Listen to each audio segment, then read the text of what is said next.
পাকিস্তানে খুঁজে পাওয়া গেছে এক বিশাল সোনার খনি। সেখানে মজুদ থাকতে পারে অন্তত ৩৩ টন সোনা। এই ঘটনা যদি আসলেই সত্যি হয় তাহলে রাতারাতি একদম বদলে যাবে পুরো পাকিস্তানের অর্থনৈতিক সংকটে থাকা পাকিস্তানের জন্য আশার আলো দেখা দিয়েছে। সম্প্রতি সেখানে বিশাল এক স্বর্ণের খনির সন্ধান পাওয়া গেছে। এই আবিষ্কার দেশটির অর্থনীতিকে রাতারাতি বদলে দিতে পারে।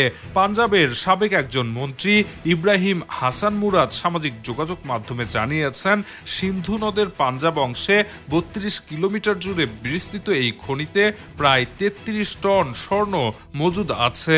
পাকিস্তানের বাজারে এর আনুমানিক মূল্য ৮,০০০ কোটি রুপি। টাইমস অফ ইন্ডিয়ার মতে এই সোনার মূল্য প্রায় ৬০০ বিলিয়ন পাকিস্তানি রুপি। ধারণা করা হচ্ছে প্লাসার গোল্ড ডিপোজিশন প্রক্রিয়ায় এই সোনা জমা হয়েছে।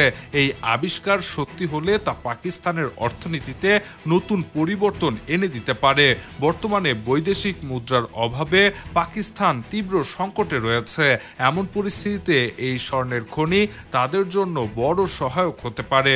তবে এখনও খনির বিস্তারিত তথ্য প্রকাশ করেনি পাকিস্তানের কর্তৃপক্ষ। দর্শক, এমন আলোচিত ভাইরাল খবরের ভিডিওগুলো সবার আগে পেতে এখনই সাবস্ক্রাইব করে রাখুন ইবিডি নিউজে। সেই সঙ্গে আমাদের ফেসবুক পেজটিতে ফলো করে দিতে ভুলবেন না।